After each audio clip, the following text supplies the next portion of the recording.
अनचाही calls के जंजाल से ग्राहकों को निकालने के लिए सरकार ने कमर कस ली है और जल्द ही कुछ ऐसी गाइडलाइंस आने वाली हैं जिनमें अनचाही कॉल्स करने वाले टेलीमार्केटर्स के साथ साथ उनकी जो प्रिंसिपल एंटिटीज हैं, यानी कि जो इनसे कॉल करवाते हैं, जिनका प्रमोशन करने के लिए बार बार कॉल किया जाता है, उन प्रिंसिपल एंटिटीज के खिलाफ भी क्रिमिनल केस दर्ज किया जा सकेगा। आज हम इसी खबर का विश्लेषण करेंगे, जानेंगे कि क्या अनचाही कॉल का खेल पहुंचा देगा जेल। इतनी सारी कोशिशें हो गई, कोर्ट में मामला चला गया, ट्राई ने कोशिशें कर ली, कोर्ट से कोशिशें कर ली, लेकिन अनचाही कॉल्स बंद नहीं होती। आप और हम सब इससे परेशान हैं। लेकिन अब ये जो क्रिमिनल धाराओं के तहत मामला दर्ज करने की बात कही जा रही है, इससे क्या कुछ बात बन पाएगी, इस पर करेंगे विस्तार से चर्चा खास मेहमानों के साथ। लेकिन पहले आप देखिए ये रिपोर्ट।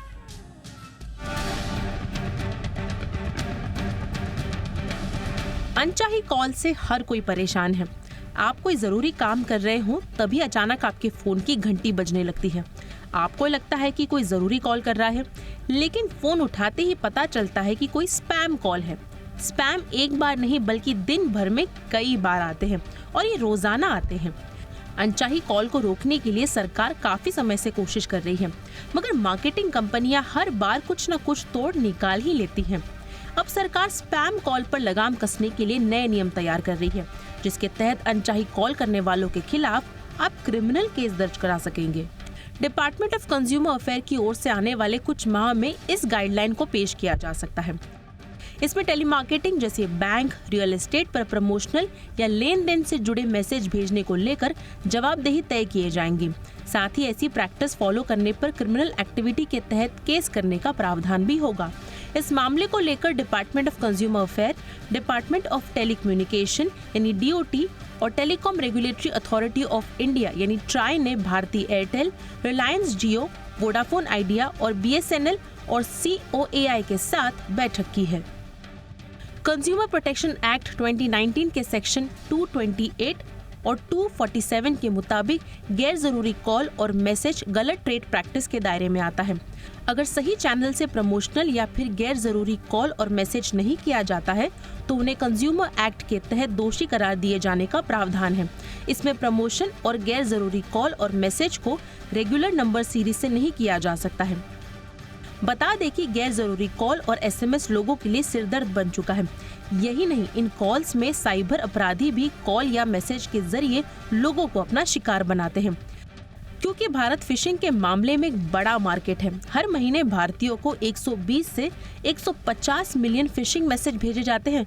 करीब 3 लाख लोग स्कैमिंग का शिकार होते हैं, लेकिन सिर्फ 35,000 से लेकर 45,000 मामले ही रिपोर्ट किए जाते हैं।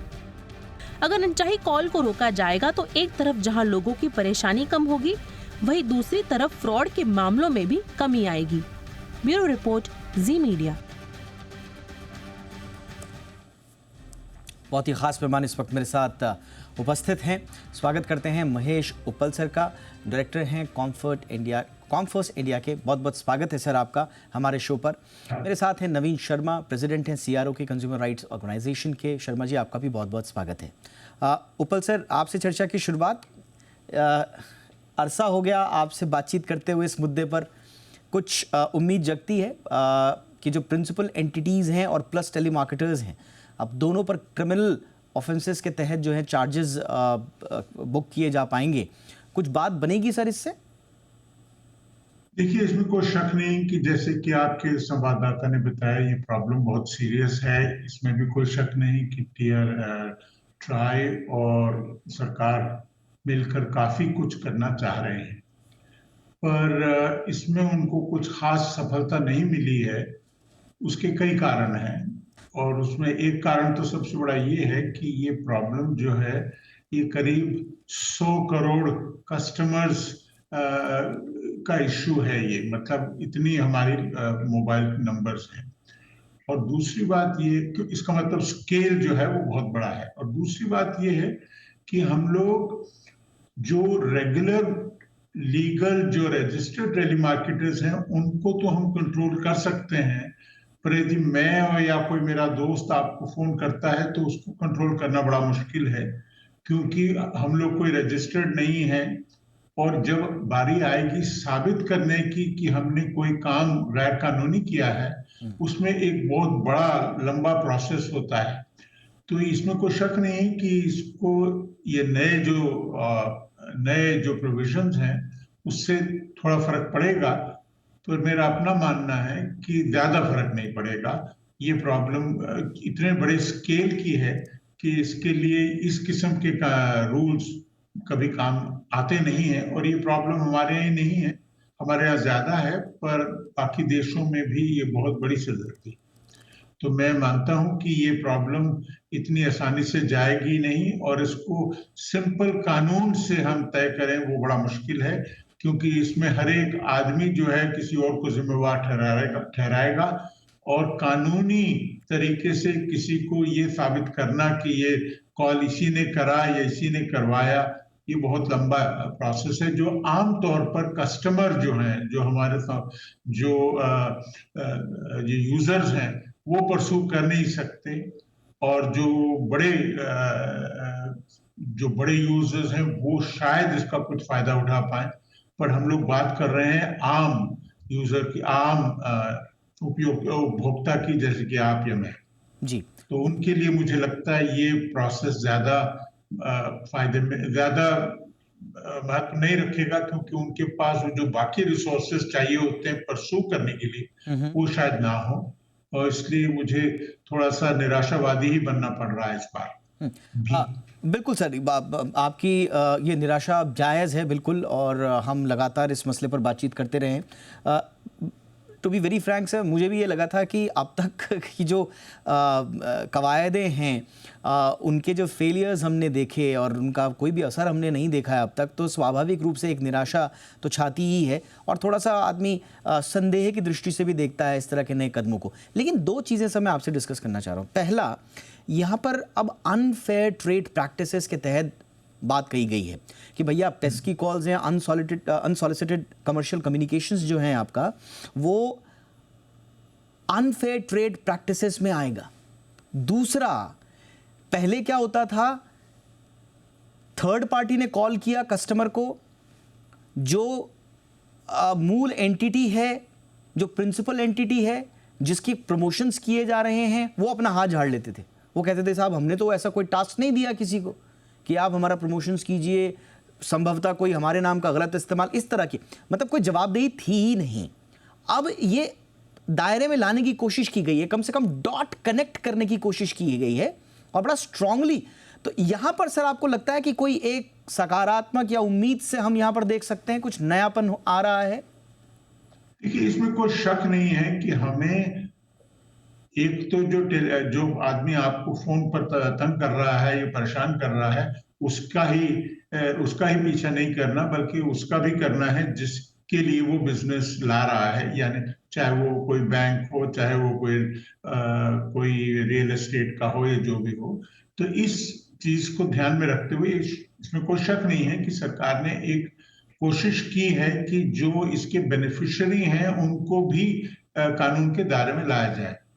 पर जैसे मैंने आपको बताया कि ये अनफेयर ट्रेड प्रैक्टिस और किसी किस्म का इस किस्म का जो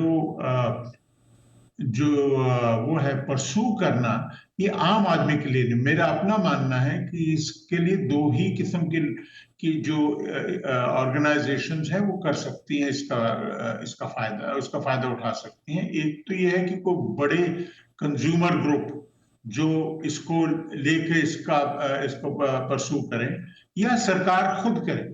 ऐसा नहीं है कि ये जो क्रॉनिक केसेस हैं, जो बड़े रेगुलर का जो रिपीटेड ऑफेंडर्स हैं, उनके बारे में पता नहीं है। काफी कुछ पता है लोगों को। ऐसा नहीं है कि बिल्कुल ही हमको कुछ भी नहीं पता कि ये कौन कर रहा है, कैसे कर रहा है। तो ये यदि सरकार उनको अपनी तरफ से परसू करे, उनके अगेंस्ट केस हो, और क्योंकि सरकार के पास रिसोर्सेज हैं, सरकार के पास बाकी प्रावधान भी हैं, वो इसका कुछ कर सकते हैं। पर मुझे लगता है आम कस्टमर, आम उपभोक्ता इसका ज्यादा फायदा उठा नहीं सकता, और उसी को ही सबसे बड़ी प्रॉब्लम है। एब्सोल्युटली। इनफैक्ट हमने आज जो पोल रखा है उसमें हम लोगों के सुझाव और उनके रिएक्शंस भी आमंत्रित करते हैं। मेरे पास ऑलरेडी इतने सारे कमेंट्स आ चुके हैं ऑलरेडी, हम थोड़ी देर बाद आपको दिखाएंगे उन कमेंट्स को, लेकिन इतने सारे आप कोई भी जो हमारे शो को देख रहे हैं, आप जी बिजनेस के तमाम सोशल मीडिया प्लेटफॉर्म्स पर जाइए और वहाँ पर देखिए कि लोग किस तरह का रिएक्ट कर रहे हैं। हालांकि हमारे लिए ये कोई नई बात नहीं है कि लोग इतने परेशान हैं, स्वाभाविक रूप से हम इसीलिए इस पर लगातार कंज्यूमर का हक उठाने की कोशिश करते हैं। शर्मा सर, अब आपके पास आ रहा हूँ। उपल सर ने बड़ी प्रैक्टिकल बातें बताई और कहा कि बहुत ज़्यादा उम्मीद रखना भी शायद जल्दबाजी होगी अगर आप अभी तक के सफ़र को देखें इस मामले में जो सरकार की और ट्राई की तरफ से उठाए गए हैं। आपको कितनी उम्मीद है कि कुछ बदलेगा? देखिए, उम्मीद पे तो पूरी दुनिया कायम है और निसंदेह उम्मीद रखना भी चाहिए, क्योंकि यहाँ पे जो इसको कंज्यूमर पिटीशन एक्ट 2019 के अंतर्गत मिसलीडिंग और ये जो अनफेयर टैक्स प्रैक्टिस में डाला गया है, तो इससे हो सकता है कि कुछ हद तक इस खेल में कंट्रोल हो। मेरा मानना यह है कि इसमें भी दो प्रकार के सेक्टर हैं, एक ऑथराइज और एक अनऑथराइज। जैसा कि telecom regulatory authority of India में भी कुछ नंबरों को स्पेसिफिक किया गया है कि अगर आप कोई बड़े टेलीकॉलर हो या कोई बड़ी कंपनियां हो, तो आपको उस नंबर से ही जो कि रजिस्टर्ड किए गए हैं, आपको अपने कंज्यूमर को या आपको अपने प्रमोशनल के लिए फोन करना है।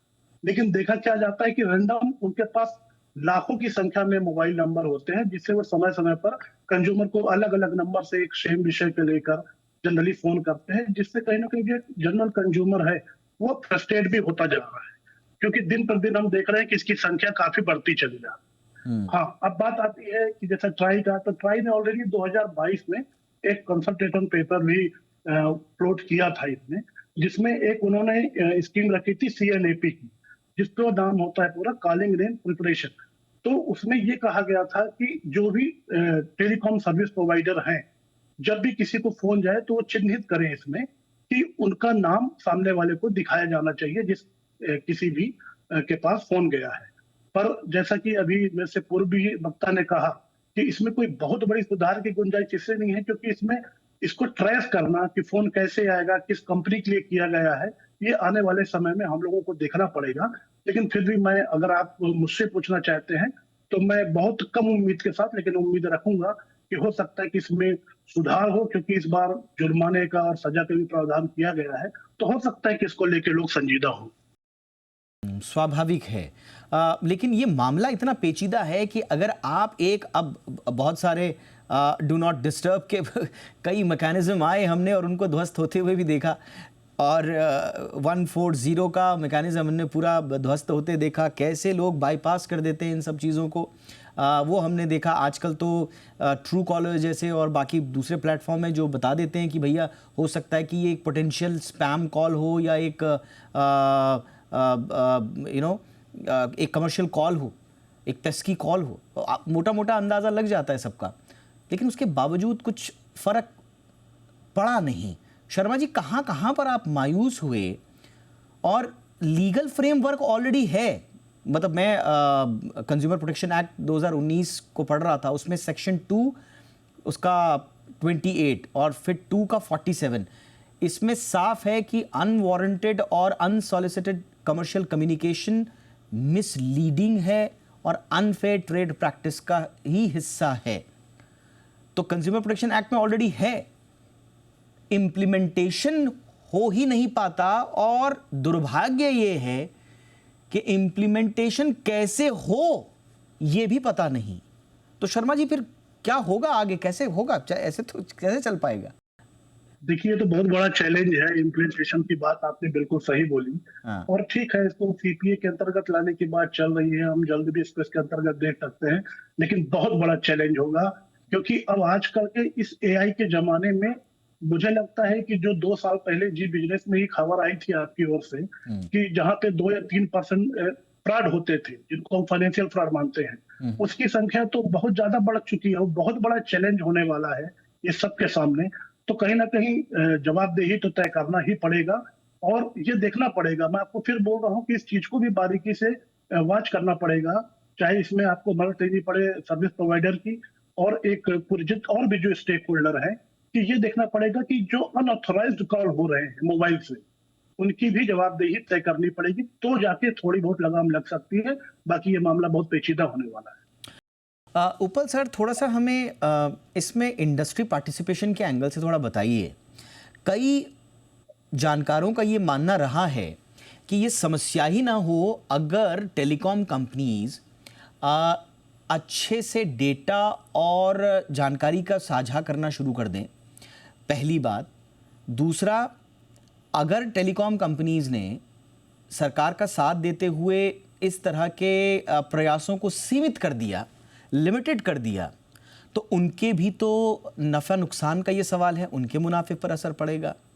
तो ये इसमें इंडस्ट्री का पार्टिसिपेशन कैसे हो सकता है? मतलब मैं थोड़ा सा इसको कभी कभी इंडस्ट्री के पॉइंट ऑफ व्यू से भी मैं समझने की कोशिश करता हूं, तो मुझे जस्टिफाइड लगती हैं उनके जो कंसर्न्स हैं। बट दूसरी तरफ कंज्यूमर एंगल से हम सोचते हैं तो ये एक बड़ी महीन रेखा है सर। इसमें कैसे इंडस्ट्री कंस्ट्रक्टिवली पार्टिसिपेट कर सकती है या अपना रोल निभा सकती है?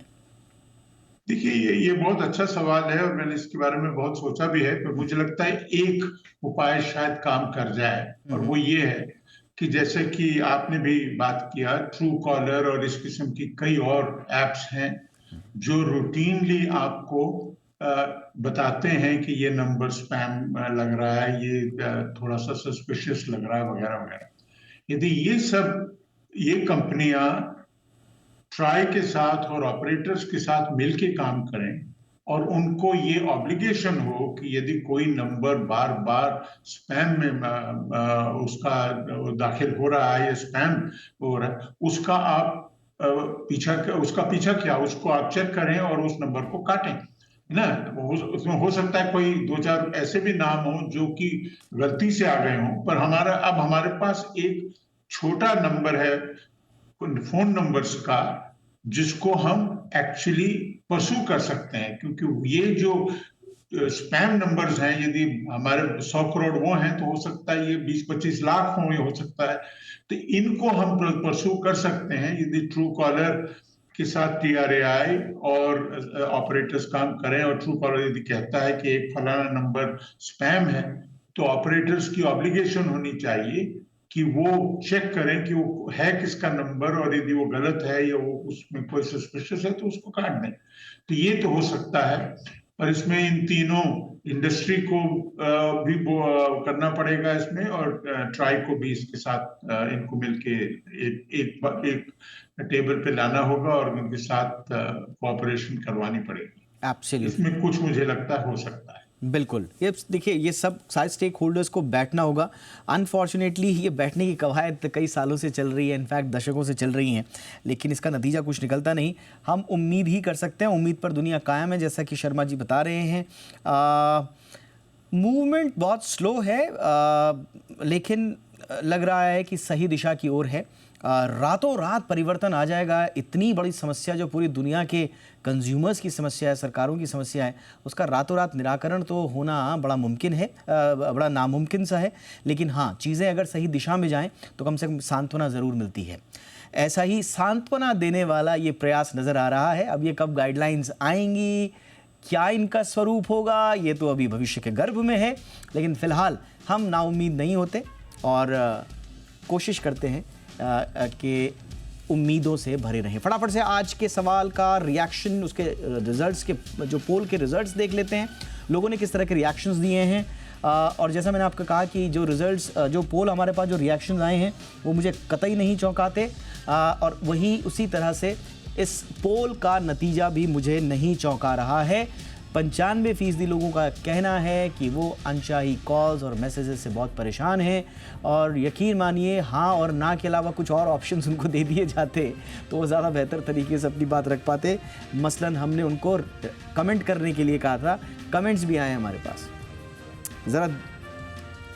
ज़रा देख लेते हैं। आनंद 4623 हैं, ये लिखते हैं, your question is adding salt to the injury, will you fix it or only ask questions. तो ये हमें भी एक तरह से डपट रहे हैं, डांट रहे हैं कि सवाल ही पूछते रहोगे या आप तो जले पे नमक छिड़क रहे हैं, हमारा सवाल पूछ के क्या हो जाएगा। तो इतने नाउम्मीद हैं लोग, और उनकी ये नाउम्मीदी इस कमेंट में झलक रही है। उनका बहुत बहुत शुक्रिया, बहुत सारे लोगों को रिप्रेजेंट किया है आपके इस रिएक्शन ने। इसके अलावा एक और सवाल, मोहनलाल भैरवा साहब हैं, वो कह रहे हैं बहुत परेशान हैं सर, न सो पाते हैं न कोई काम कर पाते हैं, आतंक मचा रखा है इन कॉल्स ने। अब अगर इन कॉल्स को आतंक की संख्या दे रहे हैं लोग, तो आप समझ सकते हैं कि उनका जीना किस तरह से दुश्वार किया हुआ है। इसके अलावा एक एनर्जी जेटी हैं, yes repetitive calls from bank for personal loans are annoying. अब ये बैंक्स के साथ तो बड़ा दिक्कत है, कॉल पे कॉल और आपको तमाम ऑफर्स, और इन्हीं कुछ जेन्युइन कॉल्स के बीच में कब आपके साथ कोई फ्रॉडुलेंट कॉल आ जाए, अब आप वो भी नहीं समझ पाते हैं। तो ये सारा मसला सिर्फ सुख चैन से जुड़ा हुआ नहीं है कंज्यूमर की, बल्कि उसकी प्रोटेक्शन से, उसकी फिनेंशियल प्रोटेक्शन से भी जुड़ा हुआ है। इसलिए जितना जल्दी इस पर लगाम लगे उतना ज़्यादा बेहतर। बहुत बहुत शुक्रिया महेश उपल सर, आपने वक्त निकाला हमारे लिए। Thank you so much sir. Naveen Sharma ji, बहुत बहुत शुक्रिया सर आपका भी वक्त निकालने के लिए।